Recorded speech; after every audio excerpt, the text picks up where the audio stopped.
Hey there, hello folks. Hoagie here. Hogarth's Global Astrology. Know your planets, know yourself. And I just thought I'd give you a little bit of an update because you guys have probably noticed that I've not been doing as many videos of late. And now, why is that? Now, obviously, I've been keeping up with the Hodiga and all that kind of stuff. And as you know, I've been feeling quite tired because I've been extremely busy with consultations. Yes, consultations. As you guys know, I am very much a working astrologer. Um, and I had my special offer recently up until the end of January. And of course, we're in early February now. Many people took advantage of that. So thank you to all of those people that have booked, etc., and stuff like that. However, we're coming out of this Mercury retrograde, and this one for me has been an absolute doozy. Yeah, it's been an absolute doozy. And first of all, so you'll probably notice if you look closely, yeah, look, ah, my red eye is back. Yeah, my red eye is back, and this is what happens when I get a bit tired. And I normally get a bit tired when I do a lot of consultations. So look, anyone that's booked consultations or had them with me, don't feel bad about this. Yeah, don't feel bad.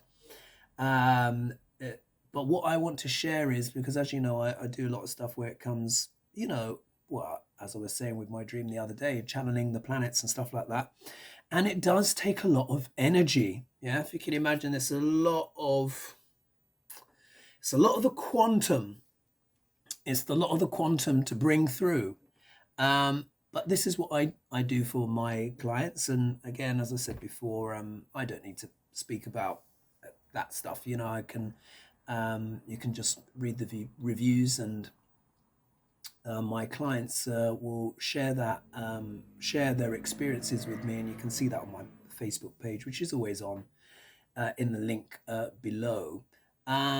But that's what I do, and that's what I enjoy doing, and I enjoy that service and being able to offer those really deep dives, especially the psycho-spiritual and the experiences that happen in people's lives and why, and archetypes, and all of that kind of stuff.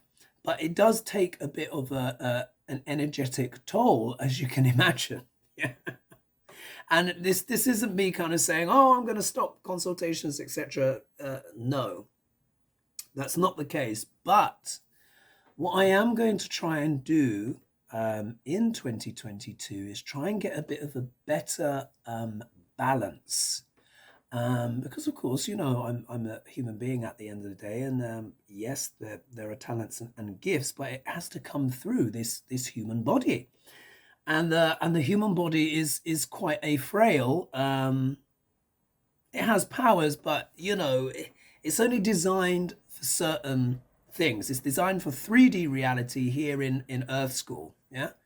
And of course, it deals with the spiritual and all that kind of stuff. But I'm realizing when I'm pulling through so much quantum uh, energy as well, that can take a bit of an energetic toll. Plus, what I'm finding is that the Mercury retrogrades affect me more and more. And I was having a chat with one of my clients today, um, and we had a great session. We had a great session. I won't say a full name, but it begins with L. Yeah, Miss L. You know who you are. In a certain part of what's it called? I can't even remember the state now. But anyway, it's the state that's got the initial of PA. Yeah, that one, Pennsylvania. There you are. And she was describing me as a tuning fork. Yeah, she was describing me as a tuning fork, and we had a very deep session, and I think it was very cathartic, like it's been with a lot of my clients and stuff. And I've noticed, especially, is that what's happening as things develop, particularly with each kind of full moon and with each Mercury retrograde, I seem to be getting these quite big upgrades. So getting an upgrade and an upgrade. So it means each consultation is getting deeper and more, even more thorough in a way. And I think it's just out of sheer practice, out of sheer practice. And there are just certain things that one learns when one does things at quantity, so to speak. You know, you recognize certain patterns and stuff like that. And in the last 18 months or so, I've done about 586 consultations. Yeah, about 586. And I think that's a lot by anyone's standards. Yeah. And we need to remember as well that well, I mean, I get a lot of people coming back as well, but for each person, I draw up their chart. Let me just here so we can see here. I just realized it's a little bit of a rambling chat, but I just thought I'd share, actually. I just thought I'd share. So, you know, no one illustrates. So basically, I hand illustrate the drishti here of each chart that I do. Obviously, if a client comes back, I don't need to create the sheet again, but I always update it, etc. You know, my clients know this, but each person is unique. And it depends on the consultation. Sometimes it might be a fate and destiny or a birth chart overview, or it could be the archetypes, etc. But each one is thorough. Each one is thorough, and of course it takes energy. It takes energy to do that. But it's been an incredible learning experience. Can you imagine? Because the certain planets in certain places mean certain things, but for each individual, the expression of those meanings, that language that they share, is unique. Yeah, it's unique. And I love that aspect, because you can imagine that's a lot of humanity, yeah, to look at, to digest, cogitate, communicate with, solve problems. I love solving problems, looking at things, and everything is there in the chart. And even understanding how free will works in a chart, how when I'm looking at the D1, which is the main chart there, that is looking at a person's life before their free will has been applied to it. Yeah, because what are the conditions of Earth School? Yeah, what's the conditions for Earth School? To get here, we need what? A mother. Yeah, we need a mother and a father. And I was just saying to my clients recently, and until they can grow us in plastic bags, you know, and you know our mother becomes, you know, some aspect of bag growing off Facebook or something like that. You know, we need to be born. So really, a person's chart is an expression of the choices and free will of one's parents, brothers and sisters, and any other adults of influence around us. And this is what that consistency. So, you know, I'm kind of almost having a stream of consciousness kind of talk here. So of course, those of you that are in my membership programs, and there's been quite a few of you joining, thank you so much. Really appreciate that. And I will be doing videos soon. So I did a little survey recently, did I? And I think you guys chose JFK. Yeah. So I'm going to give you JFK, but of course, for each chart, I need to draw up his chart. I need to do the research and stuff and show the aspects and of how that goes.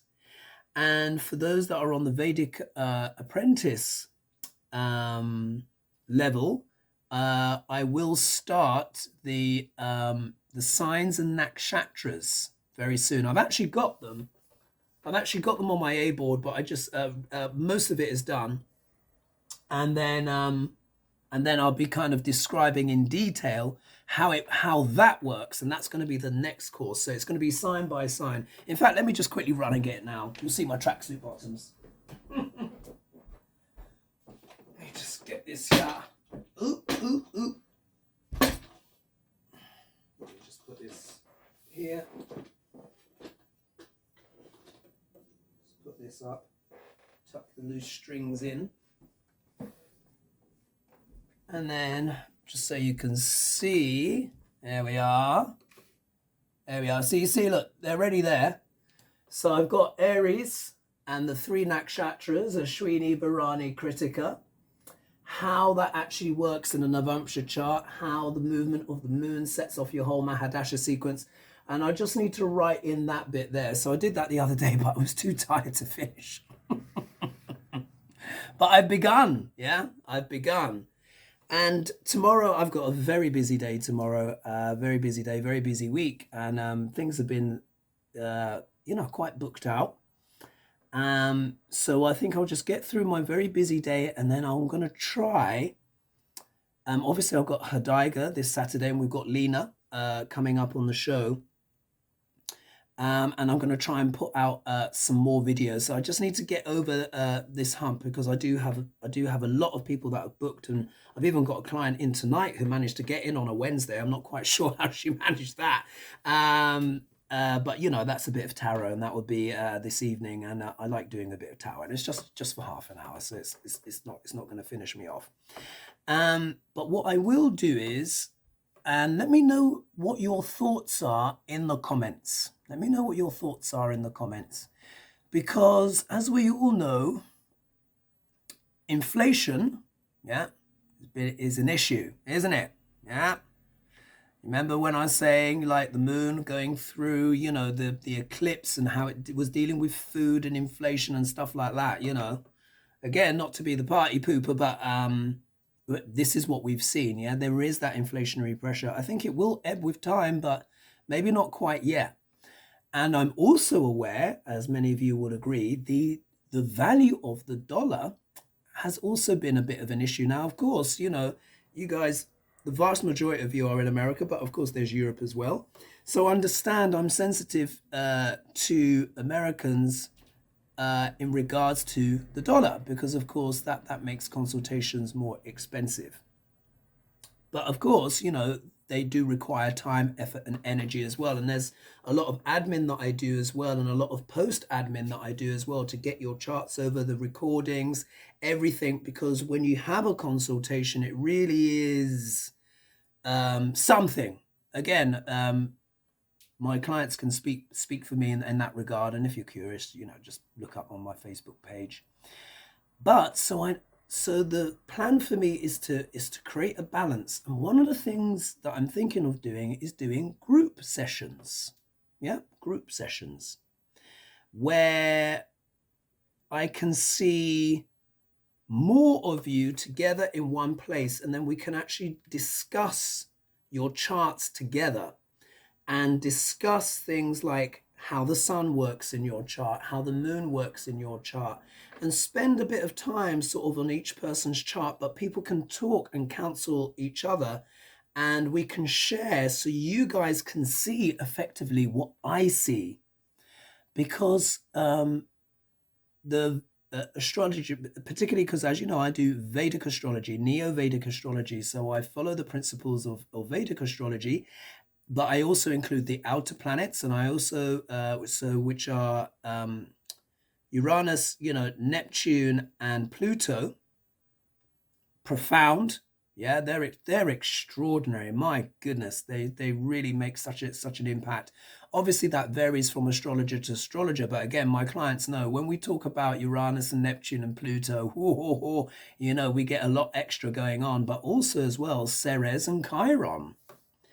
And the consistency of how this language plays out in people's lives, and also the nakshatras as well, the star clusters, which is this stuff behind what I'm going to be teaching next. It is profound, these stories. But I also understand as well that there is a lot of pressure. Now, people, I'm sure many people, and I'm not saying don't book with me, of course, book with me, yeah? But what I'm saying, what I'm recognizing, there are many people out there that want that knowledge, but it may be beyond their budget at this time, particularly with these sort of pressures that are on. And I was thinking maybe potentially there could be group sessions, so it would be much more affordable for most people, but they will get more of a general understanding and overview of their chart and stuff like that. And I probably will do things thematically. But of course, when it comes to certain things, only a one-on-one consultation will do. You know, when we're actually going really deeply into your life and what your life is about, why you're here, what's going on with job, career, relationships, what's happening for the rest of the year, all of that stuff. Of course, that's what a one-on-one is for, and that's what many of my clients book. But I also understand that there is a tremendous thirst as well, and there's a curiosity. And so I'm thinking maybe as the year goes on, maybe I could do slightly less consultations, but then open up the group consultation option as well, so that more people can get sort of like guidance and insights and stuff like that. Because as you guys know, we're going through, wow, aren't we going through it? Yeah, aren't we going through it as a planet? My goodness, there is a lot going on. We've got not only the usual hoo-ha and cra-cra of what's going on in American politics, yeah, which we've been seeing unfold for, oh God, how long now? Long time, especially last couple of years. But as we know, especially last year in particular, but there's a lot going on in the world. There's a lot going on with the weather. I mean, look at British politics. Oh my goodness. You know, British politics at times is like a combination of Game of Thrones and pantomime. I mean, Le Boris, who Dominic Cummings refers to as the trolley, yeah? The trolley refuses to resign as yet. And that's affecting the UK's reputation and all that kind of stuff. And then we have all of these alignments in Capricorn. At the moment, we've got 6. Let me just check on my computer here. But I think we've got like 6 planets in sidereal Capricorn at the moment, which is opposite my first house. So anyone who's a Cancer ascendant, that's what you've got looking at you. Yeah. And anyone, oh, 1 minute. There we are. Anyone that is a Capricorn, actually, what am I looking at? No, I digress. The moon has just moved out. The moon has just moved out. So we've got Mercury, which is still retrograde for a few days, Pluto, the Sun, and Saturn all in Capricorn. And the moon has just moved out a couple of hours ago. But that was 5 planets in the first house, and soon Venus will be in there, and Mars will be in there in the next few weeks. So we're having big alignments going on. And wherever Capricorn falls in your chart, depending on your ascendant, that area of life is going to be very emphasized. So we're all kind of feeling it. And what's Capricorn about? It's about pressure. It's ruled by Saturn. Saturn's strong. What's Saturn? Planet of lockdown. Yeah. There's going to be, like I was saying, Saturn is what? Planet of karma. Planet of karma. Planet of just desserts. Yeah. So Saturn has been pretty much since he entered Capricorn has been dishing out karma for breakfast, lunch, and supper. And as I said the other day, when we go into the freezer for ice cream, there's a bit of crow pie in there as well. But what does this mean? Does it mean it's all bad? No, of course not. It doesn't mean it's all bad, because a lot of us are reaping good karmas as well. Yeah, it's karma in general, but there is just, if you think, look what's going on with the weather, look what is just going on in politics. You know, there's a lot of kind of karmic things happening. And Saturn spends 2.5 years in each sign. So he's going to be in Capricorn for 2.5 years, and he's going to be in Aquarius for 2.5 years. So it's almost like a 5-year stretch. Now, it doesn't mean it's all going to be like this, being beaten over the head. No, of course not. When Saturn actually properly moves in and stays into the sign of Aquarius, the energy will change. It's going to become much more about the collective. But just understand as well that Capricorn, the sign of Capricorn, is all about pressure, responsibilities, growing up, maturity. It's about government, distribution systems of all kinds. Yeah, it makes sense. Look at all the stuff going on because of the things to do with lockdown and the the thing that's been going around. Yeah. um there's been a lot of changes as a consequence of that, because of the lockdowns. So Saturn is what, the planet of separation, restriction, can even be depression, but also maturity, backbone, grace. A lot of us have had to dig deep. A lot of us have had to go within, and all of that kind of stuff. So there's that, and that's what's actually been coming up as well in the consultations. Been looking a lot at that, been talking a lot about that with my clients, where this pressure, where they've been experiencing this profound pressure in their lives, but also as well, but helping with that cathartic process to understand these energies at work. And also as well, as you know, I did my dream video the other day, and I had another one. Oh my God, can you believe it? I had another dream. So I was there sleeping in bed, and this time I had a bit of Shiva come through. This is really a first. And it was an extension. Forgive my little digression here, but this other dream, I'm not going to make notes about it because it will just take too long, because there's something else I want to talk about, which is the energies of totalitarianism and how it works, and why it can actually be very comforting and appealing on a certain level. Yeah, you're like, whoa, what's Hoagie talking about? Yeah. So I want to talk about things like that. And because in essence, did I complete my last thought? I'm not sure if that was it, the dream. My God. See, I get really affected by the Mercury retrogrades. So the dream was essentially, let's go forward into the future. This is quite a ways in the future.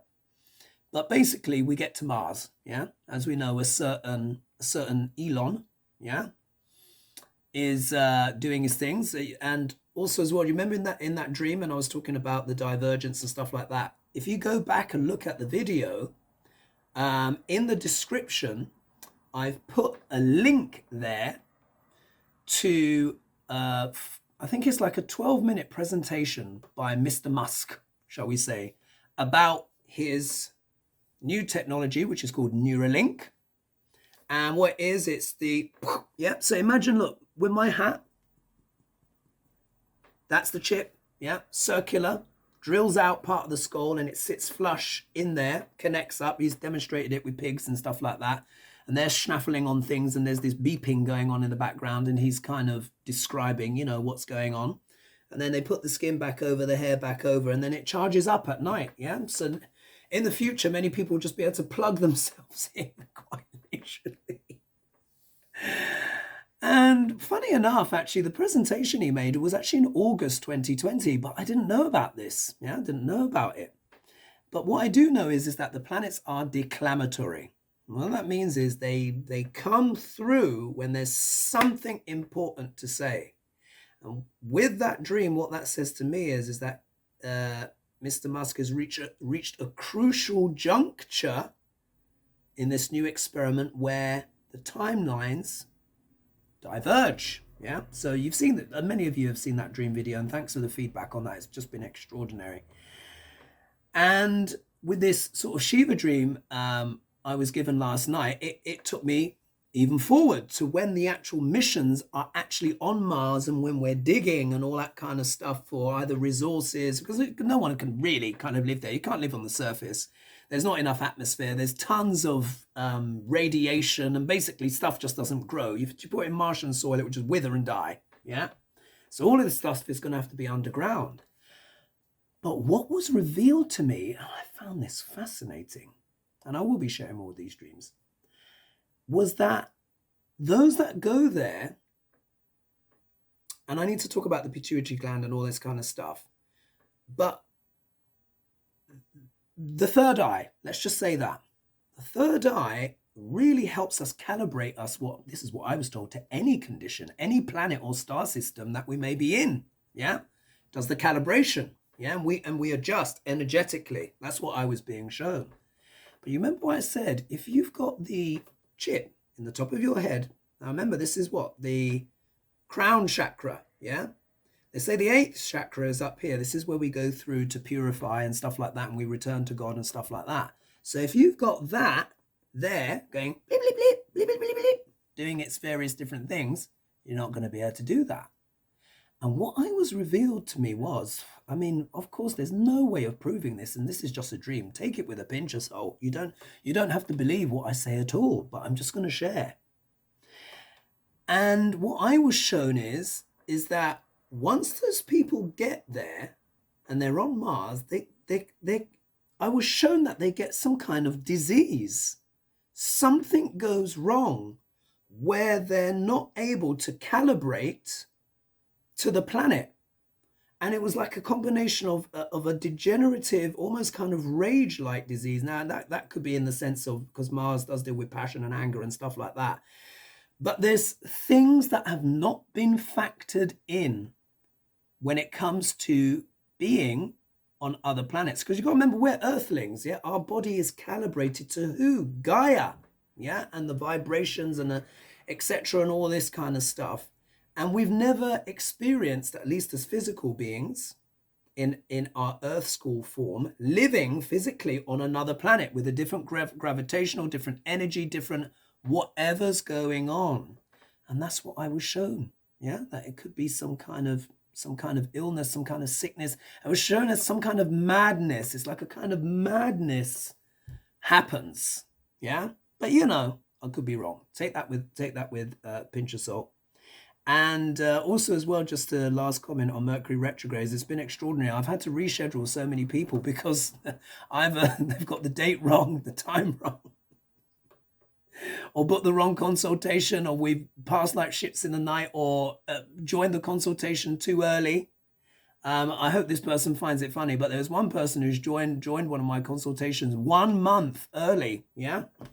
And that's just how it's been because, you know, as we know, the Mercury retrogrades, but we need to remember as well, the biggest changes with a Mercury retrograde is when the planet slows down and stations. That's when it's most difficult. But then once it starts going retrograde and it builds up speed, tends to smooth out. But then when it stations again, which it's doing now, and then to go stationary, kind of like direct, that's when those things can happen. So just remember, a Mercury retrograde is not the be all and end all. And for some people with Mercury retrograde in their chart, when the planet is going retrograde, that's the best time for them to sign contracts and stuff like that. Just thought I'd share that with you. Anyway, I'm rambling on a little bit. So those are those thoughts. So for those of you patiently waiting for videos, they will be there soon. But just I just need a little bit more time because I am quite tired. I'm very busy because the consultations are very important to me because we do a lot of deep work. And yes, they do take energy, but the reward is remarkable, and it's very satisfying work. So for me going forward, this is about kind of getting that balance quite right. And also as well, as you probably sense, the focus on my channel is going to shift a bit as well. It's going to shift a bit. Because look, I could sit, and as you know, every once in a while I'll be like, look, this is what's coming up, you know, the year as you've seen, I've done my 2022. But many other channels do what's coming up, this planet, and that's absolutely fine. And I applaud them and I celebrate that work, and there's lots of choice on that respect. So I don't really feel like I need to do the same. Yeah, what I'm interested in sharing with you are these dreams, the energy of the planets, how they work, how they show up and manifest in people's charts, the nakshatras, their stories, the divisional charts, that kind of thing. And also as well, these dreams as well, because they are saying a tremendous amount, particularly for the future of humanity and all that stuff. So I will leave it there. So videos soon. Those of you that are subscribed to my membership, really appreciate that. There's still a lot of content for you to work through anyway. Even if you've just joined, there's tons, there's tons, lots of videos to look at. More videos will be coming soon. Just need to get over this hump. And of course, I will keep you posted. But I just felt like I should share a little video so you knew what was going on. All right, everyone, I will catch you soon. See you on Hodeiga on Saturday. And remember, Lena will be there with us, and catch you soon. Mwah! Much love. All right, bye-bye.